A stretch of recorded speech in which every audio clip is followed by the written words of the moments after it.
검찰이 상상인 저축은행을 압수수색했습니다. 조국 전 장관의 소환이 임박한 모양입니다.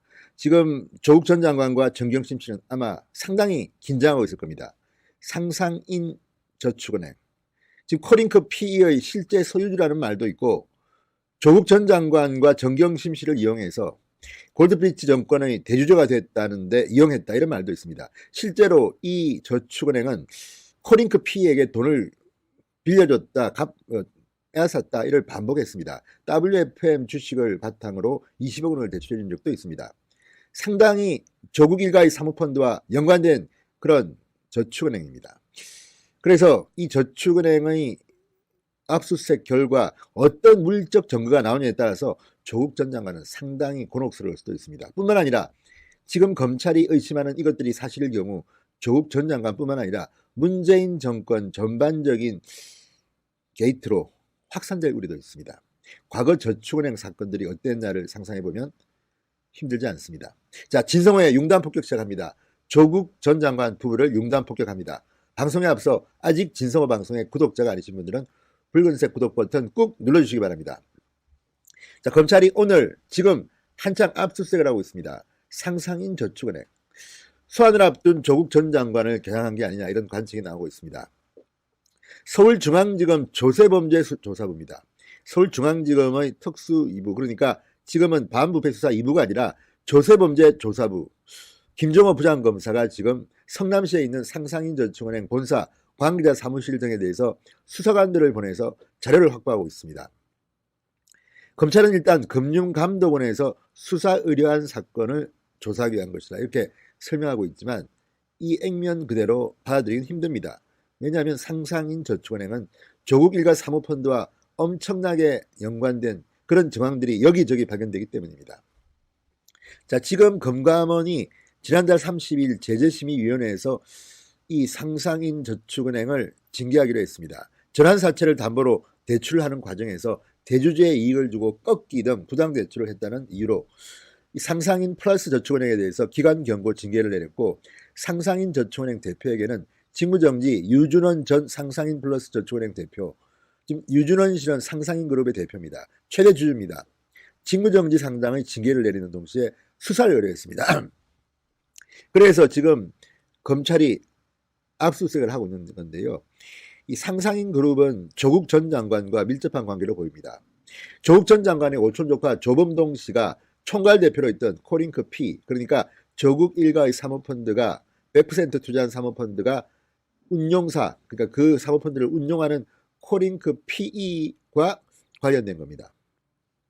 자, 상상인 그룹이 이 코링크 P에 대출을 해줬습니다. 그래서 실소유주 의혹까지 받고 있습니다. 그러니까 사실상 코링크 P는 실제 소유주는 상상인 그룹이다. 왜냐? 조범동 씨가 돈을 다 빼먹었기 때문에 그냥 그동안 대출을 많이 해준 상상인 저축은행 그룹이 실제 소유주가 아니냐, 이런 관측도 나옵니다. 의심이 나오는 겁니다. 지난 6월 한창 뜨거울 때입니다. 그때 코링크 P에 20억 원을 대출해 줬습니다. 그러다가 이를 회수했습니다. 당시 조범동 씨는 이 돈을 들고 해외로 도피하고 하는 그런 시기였습니다. 이때 코링크 P에 이렇게 급전을 20억 원을 대출해 줄 정도로 관계가 밀접합니다.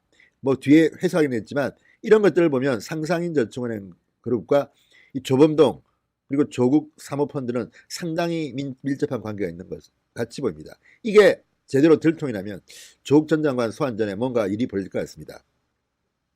또 상상인 플러스 저축은행은 지난 8월 다시 코링크 P가 보유한 WFM 주식 110만 주를 담보로 20억 원을 대출해 줬습니다. 상당히 밀접한 관계입니다. 돈이 왔다 갔다 하고 있습니다. 자, 코링크 P가 인수한 2차 전지업체 WFM, 아시다시피 이 WFM의 주식을 6억 원어치를 샀습니다. 정경심 씨 남매가 차명으로 정경심 씨를 샀고, 뒤에 이면에는 코링크 P라고 적혀 있습니다. 코링크 P가 샀다는 뜻이고, 이즈음에 조국 전 장관은 청와대 정무수석 시절, 민정수석 시절 당시인데 ATM기로 5천만 원을 정경심 씨한테 송금한 기록이 나왔습니다. 이런 것들을 보면 지금 이 상상인 그룹의 뭐가 터지면 상당히 조국 사모펀드에 불리한 정황이 생길 가능성이 높습니다. 김종석 한국당 의원은 지난달 5일 정무위 국정감사에서 이런 질의를 했습니다. 상상인 그룹이 WFM에 100억 원을 투자한 후 지난 2월 대주주 자격을 얻었다. 골든 브릿지 정권의 대주주 자격을 얻었다. 자, 야권은 상상인 그룹이 유 대표의 검찰 수사 등으로 상상인 정권의 전신인 골든 브릿지 정권을 인수한 뒤 대주주 적격 심사에서 어려움을 겪자 심사 통과를 위해서 WFM에 투자한 게 아니냐는 의혹을 제기하고 있습니다. 그렇다면 WFM에 투자해서 누가 이걸 얻겠습니까? 바로 정경심 씨나 조국 일가 아니겠습니까?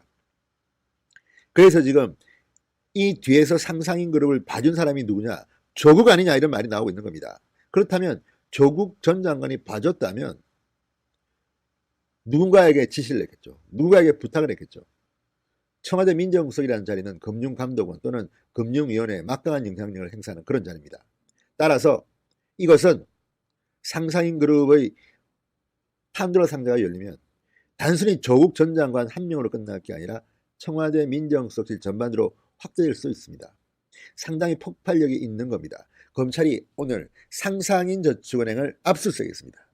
자, 검찰은 조국을 소환하기 직전에 뭔가 큰 것을 하나 노리고 있는 것 같습니다. MBC 피수조 얼마 전 이 상상인 유 전 대표의 주가 조작 사건 등을 보도한 바 있습니다. 자, 점점 더 커지고 있습니다. 지금 벌어지고 있는 이 상상인 저축은행의 의혹은 자칫 문재인 정권에도 엄청난 부담이 될 수 있을 것 같습니다. 늘 저축은행이 말썽을 부리는 이유는 그만큼 폭발력이 크기 때문입니다. 자, 어떻게 될지 한번 지켜보겠습니다. 조국 전 장관은 계속해서 불리한 것은 기억이 나지 않는 모양입니다만 검찰이 이번 압수수색에서 무엇을 해내느냐에 따라서 다시 조국은 점점 더 홍지로 몰리게 될 것입니다. 진성호의 융단폭격이었습니다. 여러분 감사합니다.